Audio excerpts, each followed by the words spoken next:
السلام علیکم ورحمۃ اللہ وبرکاتہ۔ بسم اللہ الرحمن الرحیم۔ پانچواں باب توبہ کا بیان۔ توبہ تفصیلی،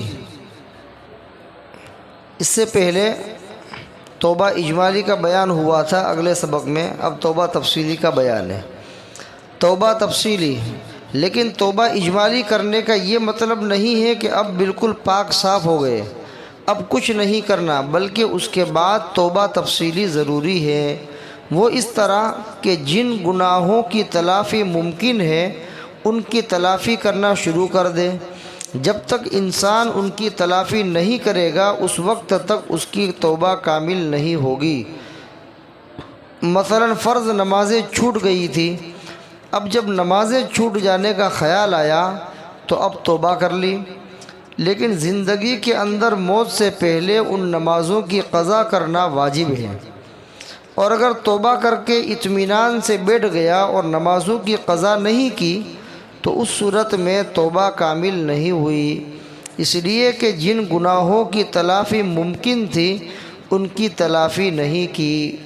اصلاحی خطبات جلد 6 صفحہ 46، بحوالہ اپنے ایمان و اعمال کی حفاظت کیجیے، صفحہ 190۔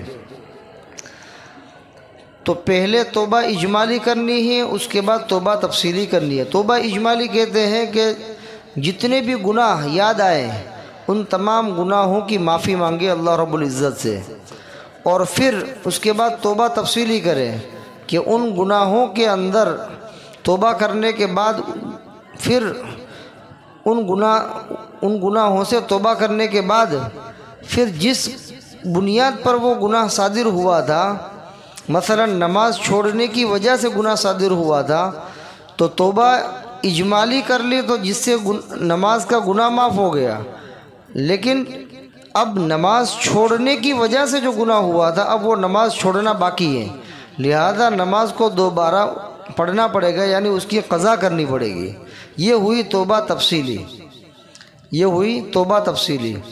تو ایک تو یہ ہے کہ نماز چھوٹنے کا گناہ مطلقاً کہ نماز چھوڑ دی تھی زندگی میں بہت ساری، تو اس کو یاد آ گیا کہ میں نے بہت بڑا گناہ کیا ہے، تو اس نے نمازیں چھوڑنے کی وجہ سے جو گناہ کیے تھے اللہ سے معافی مانگ لی کہ اللہ میں نے نمازیں چھوڑی تو مجھے معاف کر دے، تو یہ توبہ ہوئی توبہ اجمالی۔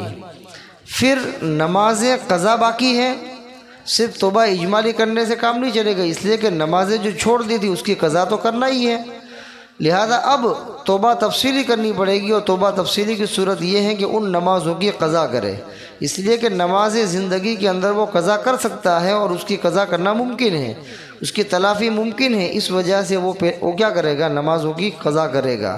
جب نمازوں کی قضا کر کے فارغ ہو گیا تو اب گویا کہ توبہ تفصیلی بھی ہو گئی، تو توبہ اجمالی بھی ہو گئی اور توبہ تفصیلی بھی ہو گئی۔ اللہ تبارک و تعالی ہمیں توبہ اجمالی اور توبہ تفصیلی کی توفیق عطا فرمائے اور گناہوں سے بچنے کی توفیق عطا فرمائے۔ وما علینا الا البلاغ۔ السلام علیکم ورحمۃ اللہ وبرکاتہ۔